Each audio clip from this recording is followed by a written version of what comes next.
Bakit parang hindi sinasagot ng Diyos ang prayers mo?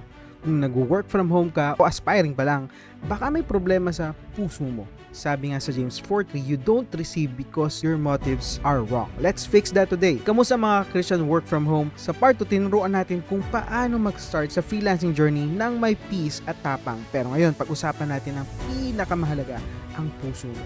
Kasi kahit brave ka, kung mali naman ang motives mo, hindi ka rin sasagutin ng Diyos. Ako mismo, nagkamali ako dito. So let's get real. Share ko lang, nung bago pa lang ako, nainggit ako sa mga freelancer na biglang successful, nakakuha ng high-paying clients, nagkakotse, etc. Para bang, Lord, bakit sila lang? Ako naman. Hanggang sa nabasa ko yung James 4:1-3. Grabe ang tama sa puso ko. Anong ginawa ko? Instead of inggit, nag-comment ako ng congratulations, praise God, sa post nila. Nag-pray ako, Lord, turuan mo naman ako maging masaya para sa iba. Guess what?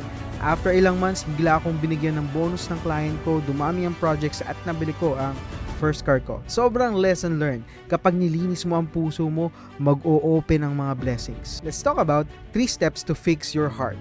James 4:1-3. Tigilan na natin ang git.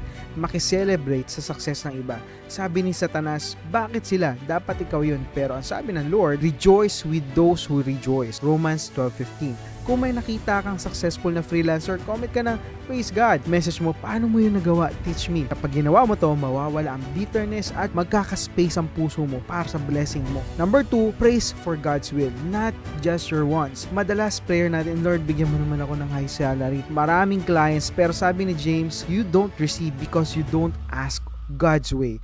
Kaya baguhin natin. Ganitong prayer natin. Lord, ito ba ay para sa akin? Kung hindi po, ipakita nyo ang tamang path. Hintayin mo ang sagot niya. Trust me, mas maganda ang plano niya. 3, check your motives. Tanungin mo sarili mo, bakit ko ba gustong mag-work from home? Para magyabang sa dati kong katrabaho? Para makapag-revenge sa toxic kong boss? Definitely not. Ang tamang prayer is parang magkaroon ka ng motibo para magkaroon ng time sa pamilya mo, sa ministry. Sabi ng Bible, whatever you do, do it for the glory of God. Sabi sa 1 Corinthians 10:31, para ang motive mo ay para sa Kanya. Automatic align ang prayers mo. Kung feeling mo stagnant ka ngayon, baka sinasabi ng Diyos, anak, ayusin mo kasi ang puso mo. Pero, huwag kang mawala ng pag-asa. Ako nga, naging inggitero rin. Pero ngayon, masaya na ako para sa iba. At mas pinagpapala pa ako. Kaya ready ka na bang linisin ang puso mo for Christian work from home journey? Sabay tayo. Next video, ituturo ko sa iyo step-by-step preparation para sa freelancing. Paano pumili ng niche, gumawa ng portfolio, at maghanap ng clients. Huwag mong palalampasin to. Mag-subscribe ka na at i-on ang notification bell, at kung nakaka-relate ka, baka naman pwede ka mag-comment ng yes Lord, linisin mo ang puso ko.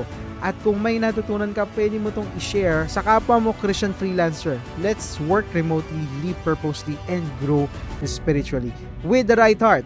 See you next video, and God bless.